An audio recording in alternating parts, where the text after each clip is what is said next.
હે જગતના નાથ, હે કૃષ્ણ, અમે જાણીએ છીએ તું મહાશક્તિશાળી છે, તું પરમ કૃપાળુ છે, તું ન્યાયપ્રિય છે, તું દેવ, દાનવ અને માનવને એમ ત્રણેયને સાંભળે છે. પરંતુ હે કૃષ્ણ, આ ન્યૂઝપેપર વાંચ્યા પછી અમને એવું લાગે છે કે તે અમને સાંભળવાનું બંધ કરી દીધું છે.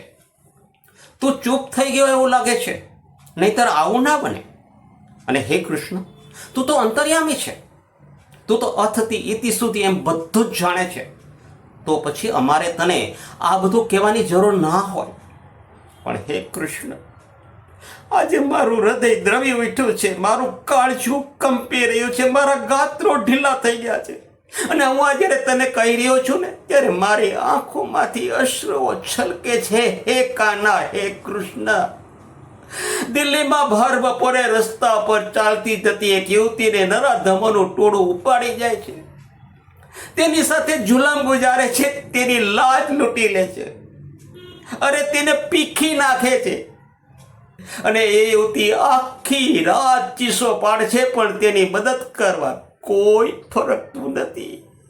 અને એ યુવતી અંતે આત્મવિલોપન કરી લે છે. હે કૃષ્ણ, હે કાના, હું તને પૂછું છું, શું તને પણ એ યુવતીની ચીખ ન સંભળાઈ? તું ક્યાં હતો? તું કેમ ચૂપ છે?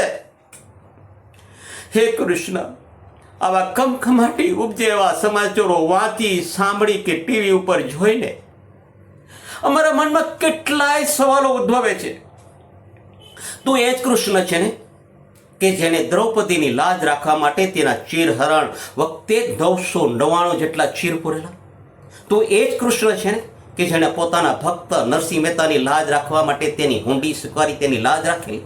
તો એ જ કૃષ્ણ છે ને કે જેણે પોતાના ભક્ત પ્રહલાદને બચાવવા માટે હોલિકા દહન વખતે અગ્નિ શિખાઓની વચ્ચે પણ સુરક્ષિત રાખેલો? તો એ જ કૃષ્ણ છે ને કે જેણે નરકાસુરના કારાગૃહમાંથી 16,000 જેટલી યુવતીઓને કેદ મુક્ત કરી તેનું આત્મસન્માન જાળવવા તેની સાથે લગ્ન પણ કરેલા?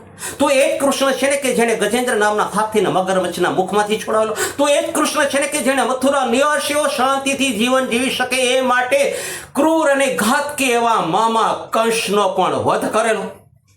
તો પછી હે કૃષ્ણ, તું આ યુવતીની લાજ બચાવવા માટે, તું આ યુવતીનો જીવ બચાવવા માટે કેમ ના આવ્યો? તું ક્યાં હતો?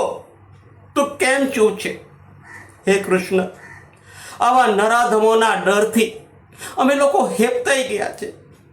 હવે અમારા મનમાં એક જ પ્રશ્ન ગુંજે છે કે હે કૃષ્ણ, તું આવા દુષ્ટોના ત્રાસથી બચાવવા માટે અમને ક્યારે બચાવવા માટે તું આવીશ?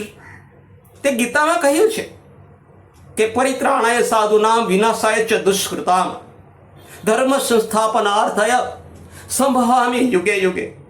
પણ હે કૃષ્ણ, મોટો સવાલ એ છે કે આ યુગ ક્યારે આવશે અને તું ક્યારે અવતાર ધારણ કરીને અમને બચાવીશ? હે કૃષ્ણ, તું કેમ ચૂપ છે?